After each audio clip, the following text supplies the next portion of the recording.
Hi guys! We wanted to take a few minutes to introduce everyone to Lucy's retirement litter. I can't believe I'm already saying that.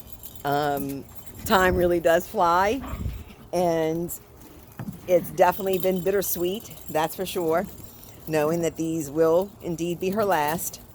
But we really could not be prouder of, well, Lucy, number one, but just this bloodline. Her and Gizmo have just produced the most phenomenal puppies. You couldn't, I mean, and not just temperament wise, especially for a mini, but structurally, their coats, strong furnishings, everything about them. There is not much to not love about these guys. And oh my goodness, that was our boy Blue, guys. I just made that leap there. Um, but you know, just they've just been all around great puppies that we really have not just enjoyed, but just are really proud of. And I really believe all of our families have enjoyed them. And so we're about to make 6 more families very happy. And thankfully, we will still carry on Lucy's legacy. And just recently or about as of 3 weeks ago, her daughter, the first girl we held back, had welcomed her first litter. So we'll be introducing those before we know it. And I want to stop that way, or not, or just say something before I continue. But you know, we take these videos for our families because they'll be doing their puppy pick soon. And just so you can see, guys, what we did was we marked Blue right here, or the little one with the little blue on her collar. That is our girl Sky.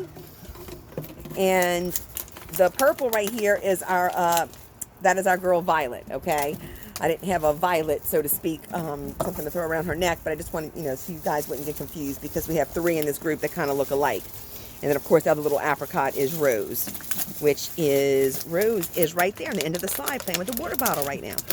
That would be Miss Rose. They are so funny. Of course, I like to try to catch them at a good time when I take this video. That way you're seeing them playing and being silly, huh? Yes. And mischievous.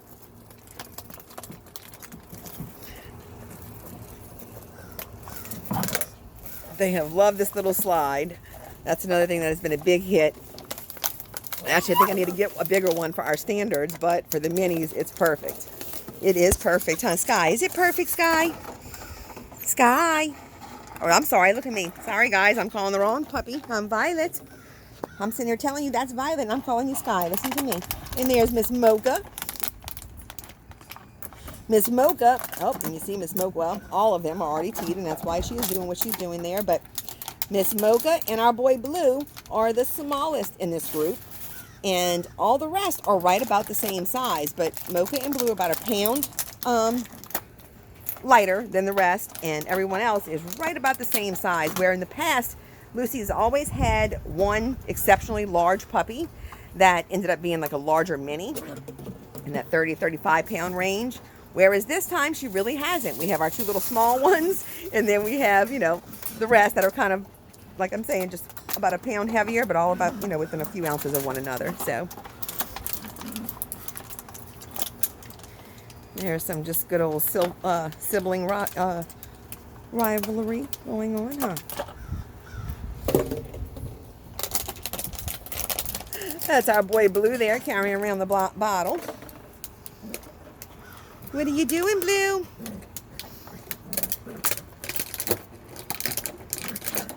It's also ironic, being her last, that we didn't have any chocolates this time.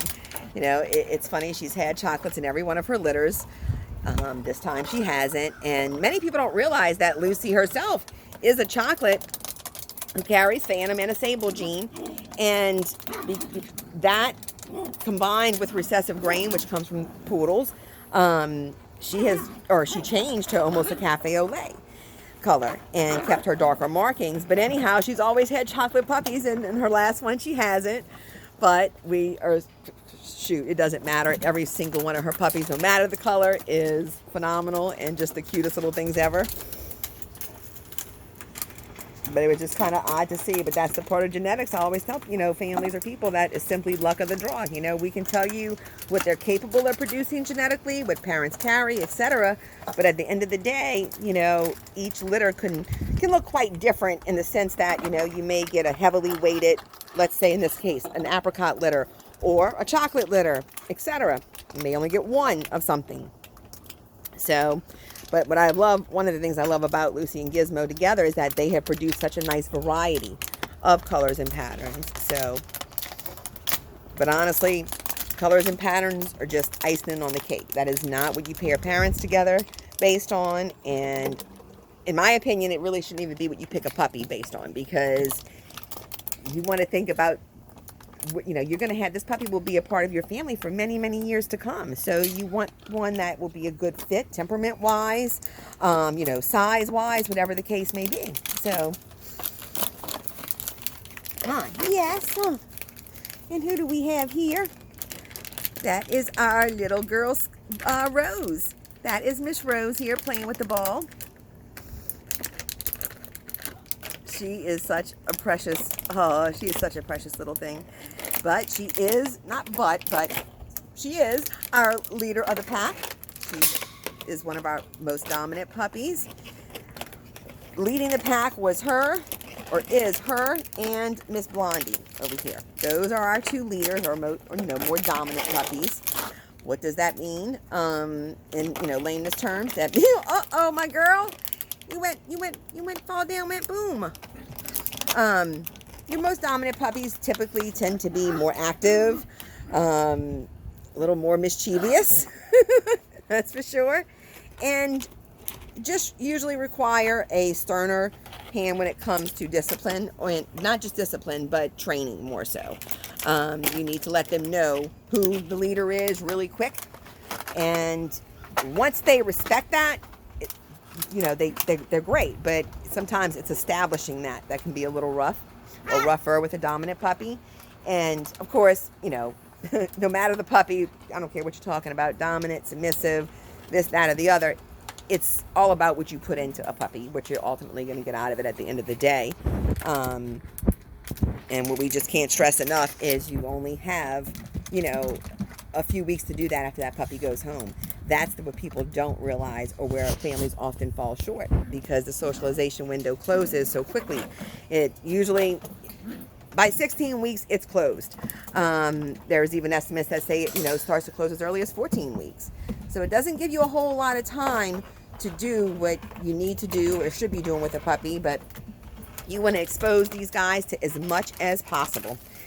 As many different people, places, and vaccinated dogs as possible. You want to get them out of their comfort zone, out of what they are familiar with. That's kind of, part of socialization is, because you want to familiarize them with things that they're not accustomed to seeing or being around. And, then those same things won't become a fear later on in life. I'll be sending home a great article that we recently found that I really love, that just really nailed it when it comes to socializing a puppy. And it talks about how someone brings a puppy home and they say, oh, they're just, we just got them. We have time to do that. We don't have to worry about that now. And basically they say, no, that's not true. You don't have time. Now is the time. From the moment you bring that puppy home, you need to be ready. They're little sponges ready to learn. And, that's something we just can't stress with our families enough. And if you put in what you should, you will have a wonderful little companion, huh? Yes, that's our boy Blue. Hi, Blue. Hi, Blue. Hi, my boy Blue. Oh, wait, I'm sorry, guys. It's so hard. I don't like to try to come up so that way they don't all come up to me to where I can't view them or can't video them for you. Huh? Yes.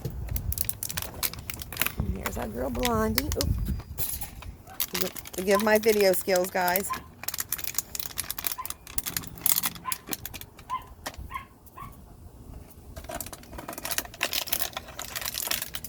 And it's funny, one of the things you'll notice who's our first two to pass out or laying down and relaxing. It's our boy Blue and our girl Sky. That's another thing and coincidentally, these are our two more submissive puppies. And yes, that also means more laid back.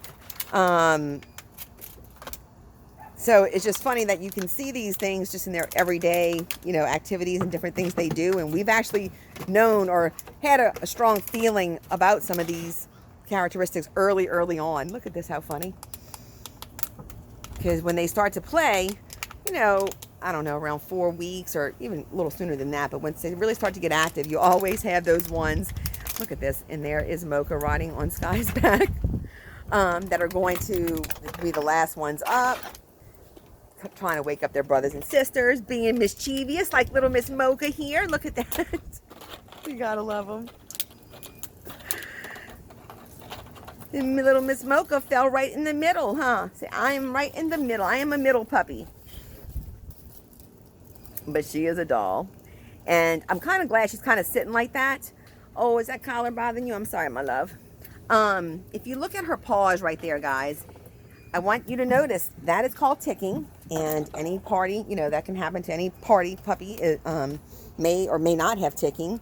But what will happen as she becomes older, more brown or chocolate will essentially start to come through her coat. So it's kind of like waiting to see what Santa will bring, as I always say when it comes to a doodle's coat. And remember, they don't get their permanent coats until really, I always say, at least 12 months, to kind of really know for sure, or after your first shave down, when you see that coat start to come back in, that's when you'll ultimately see your permanent, coat. And not to say that you can't see some changes after that, but, I think you guys know what I'm saying. You'll pretty much know what you have at that point as far as color, and markings and things of that nature. Oopsies. What are you doing? One of the things, I always laugh. One of the things I always loved about the minis and Lucy's especially is their little heinies. Look at those little butts, guys. Those little butts. I just love their butts. Don't laugh. But not only do they have, that super curly tail, it almost does a double curl. But it's just something about their backsides and watching them run and play that just gets me every time. Huh. And sorry, we've had some poopers over there, which I'll pick up after we video. And of course, speaking of pooping, look, now y'all pooping out on us, my babies, huh? Let me see if I can get my boy Blue a little more. Come here, my boy Blue. Blue. Blue, what you doing? What you doing right now? It's a shame. I can't really bring him out in the middle of the day, guys. It's just too hot right now. But when you see him in person, all of these guys have hazel eyes, which are just, I love. So he too has the hazel eyes. Every one of Lucy and Gizmo's puppies get the hazel eyes because they are genetically chocolate. So even our girl Sky here, who is obviously not chocolate. Oh, I'm sorry, guys. She doesn't have a chocolate coat. She's an apricot. But all that means is she didn't grab the gene that produces a darker coat, but she still carries, like the gene to produce chocolate pigment, so to speak. So her little paw pads, her nose, that's where she gets the liver nose, and all of your genetically chocolate dogs will get the hazel eyes as well. And they can turn to almost like anywhere between a hazel to almost like a yellowish color sometimes as they're older.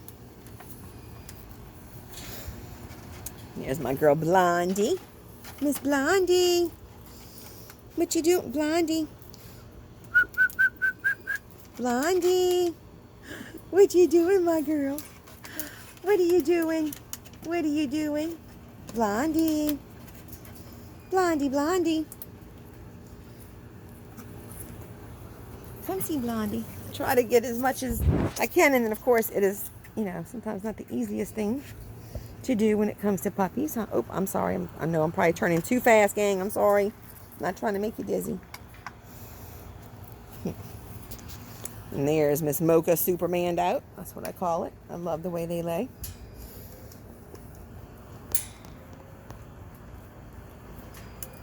And there's Miss Rose again over here, huh? All the toys we have in here, what are they going after? The water bottles. Cheapest toy around. What can I tell you? Huh. And one thing I just have to say, and I can't say I've told them many times, but we couldn't do what we do without our guardian families. And what makes an incredible, what makes incredible puppies, number one, is raising incredible moms that are, very loved, spoiled, and just, ones that live the best life possible. And Lucy's guardians, we couldn't have asked for a better guardian family, and we can't thank them enough. They love Lucy dearly, number one, and we know that. And that's kind of what you want in a guardian. You want a family that will love and care for that dog just as you would. And we never doubted that. They have just been phenomenal. And obviously now they are good friends of ours. But this is part of what makes, beautiful puppies, or wonderful guardians that take such great care of our moms. And, I just disagree with people that raise dogs in kennels and things of that nature simply, to have a litter of puppies. I just think that's cruel. I believe every dog should be, spoiled and loved and be the center of someone's world. And you can only give all the attention and love that they deserve. So, Say, that's right, Miss Sky, huh? Say hi, Sky. You want to say hi? You sitting like Superman too? Yes? And there's her Superman. I know other dogs lay like this, but this is certainly a doodle thing. You can't deny it. You see it all around. And it's not even a mini thing. It is a standard. Doesn't matter what the size is. It is definitely a doodle thing in the way they lay. You gotta love it. Hi, Rose. Rose. Nope. What you doing, my girl? What you doing? And it's funny too. I want to say this. I'm kind of glad they're slowing down so at least you can see them a little bit better. But Olive, oh good. We got our 3 right here. You can see they almost look like twins. Just, slight variations as far as how maybe dark one is versus the other. When they were born, they were much lighter in color, the apricots, and they have turned to a much darker shade of apricot to even light red, some would consider it. And as you can see, they have red ears. Now, we have seen some of Lucy's past puppies that her apricots turn to almost I guess the best way to describe it's almost like a rust color in between a chocolate and a red. So it's really, phenomenal to see such a change, but it's curious. You never know which ones will do it or which ones won't. So we'll just have to kind of watch and wait and see. And oh my goodness, I'm just realizing how long I've been videoing, so I'm sure not everybody wants to sit here forever watching them just now relax, but I know it's important for our families, and it helps them to, pick their forever puppy. I'm definitely excited to see who everyone's going to ultimately go to. And hoping to take another video in the next few days if the weather holds out for us, because we just ordered a new pool for our puppy, our ball pit. And we actually ordered a pool this time, like a doggy pool, so we'll utilize it for more than one purpose. And it should be here today. I don't know if there's any more, things such as Prime anymore, but hopefully it'll be here today or later today, and then we will get a video of them in their new ball pit, huh? Hi, Miss Violet. Say hi, Violet. And there's Violet Superman. Can you say hi, Mocha? Mocha. Hi, my little Mocha. Just trying to get a last shot of everybody. And here is my boy Blue. Oh, Blue. Blue. What you doing, my sweetie? Blue reminds us a lot of, if anybody remembers Fatty. That was from Lucy's second litter. He was one of the biggest puppies Lucy's ever produced, and we knew that. He was trending from early on to be a little bit larger, and so of course we, warned his family well in advance that he might be a little bit bigger than a mini. But I know that his dad is just over the moon with him. And this little guy, Blue, reminds us a lot of Fatty. Not identical, and obviously, ironically, he is much smaller than Fatty was, but very similar. They have a lot of similarities between those two. No, yes. All right, guys. Well, we're going to go ahead and sign off here. And we'll be back very soon to introduce our our second bloodline of minis, if you will, or Miss Rosie's first puppies, which we're so thrilled with. So they're still pretty young. They're only 3 weeks, but we'll be introducing those soon as well. So talk soon. Thanks, guys.